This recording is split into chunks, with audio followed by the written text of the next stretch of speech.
Alright, so now we're going to install some add-ons that are essential. You will need these. They come up all time and time again. So to install the add-ons that you need, head over to your Home Assistant and go into Settings, Add-ons. Now ignore the Duck DNS one. I'm going to have somebody else cover that one, to be honest with you. It's only because there is some security risks for my system if I don't cover that correctly, and I don't want that to happen. And there are a few people that are really good at that, so I will support another YouTubian to cover Duck DNS. Okay, so we're going to add-on store. Sorry, see that button.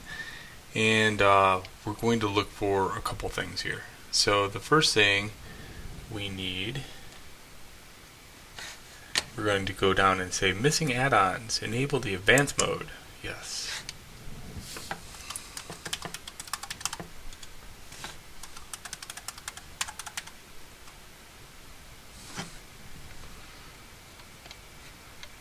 So I want to turn on advanced mode here. And is there anything else in the advanced mode that This is nice, the Authenticator app.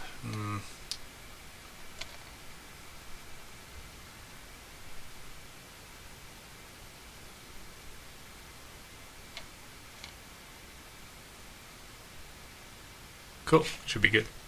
Alright, so let's go back into there. Let's go to Settings, Add-ons, hit the add-on button. Yeah, there we go. We got all kinds of add-ons now. And we are looking for, wow, there's so many.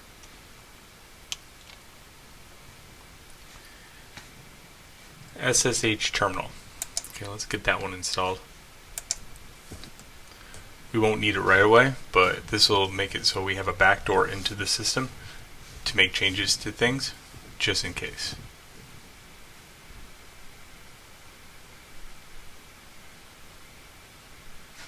And let's just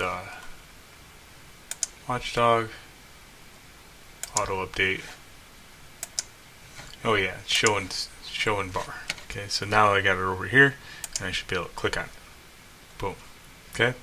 Again, that's if I wanted to go to terminal or I wanted to type in something, there I am.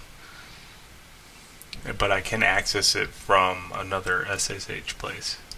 Probably a little bit too many acronyms right now to explain what SSH is, but trust me, you'll want it, and we'll cover it later. So let's go back to settings, let's go back to add-ons, and we have to hit that button every time. And now we want a file editor.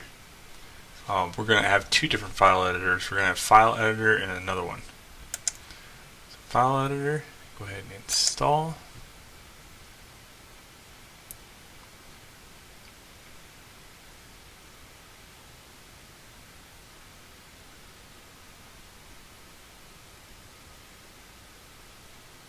Okay, again, start on boot, watchdog, auto update, show in taskbar. Go ahead and start that up.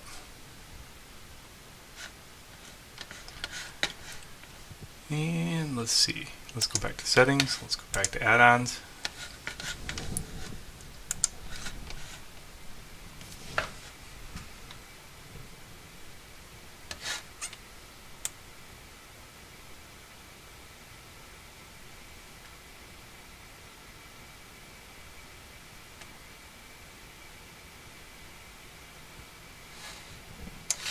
And I'm looking for one.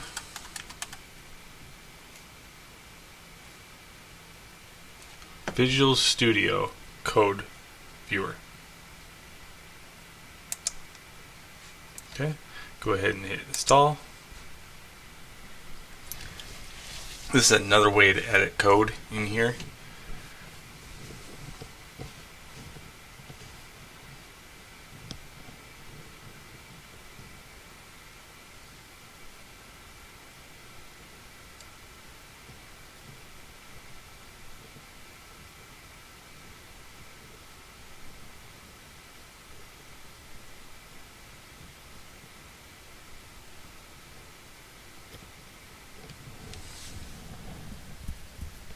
This one might take a minute.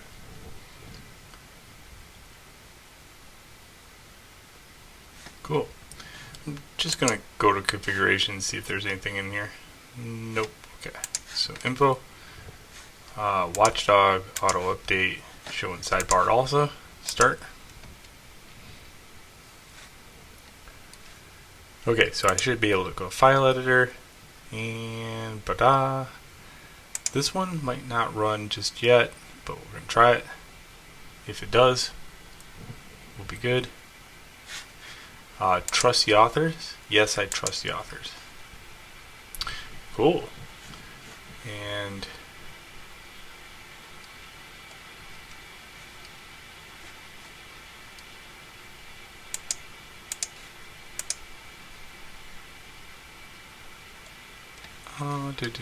I want one shortcut to access everything. Yeah, there we go. And terminal we already tried. Alright, one more for the books add-ons. This one and Samba Share. Okay. Let's go ahead and install that one.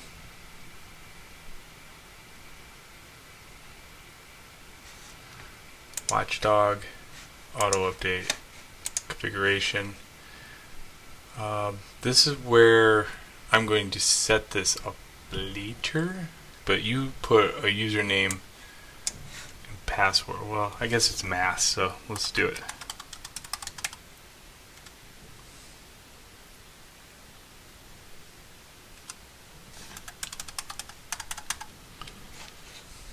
Yep, work group.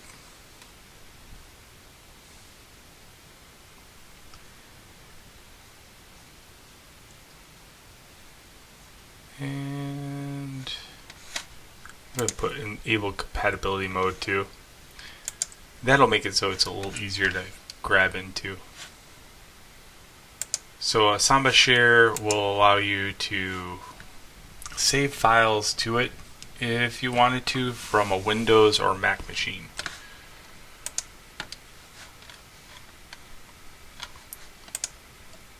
Good.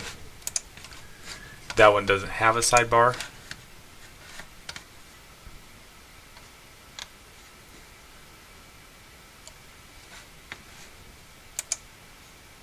Alright, so those are the big ones to install ahead of time. Now this video is just it's going to be entitled Essential Things That You Need to Install on Home Assistant. Well, that's a long title. So things you'll need first. There we go, Home Assistant. So I hope you enjoyed, and then we'll get into what we're going to do with these in the later videos.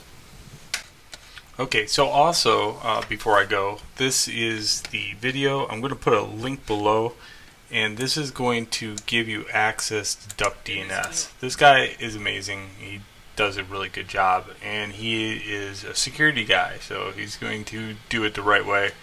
So I'm going to let him handle how to make it so you can then go into your server using a static IP address and a domain name. Okay, so I would highly suggest following him all the way through this video, and if you get stuck, you know, I had to do it a few times. It's a very unique way of saying router, but other than that, dude's amazing.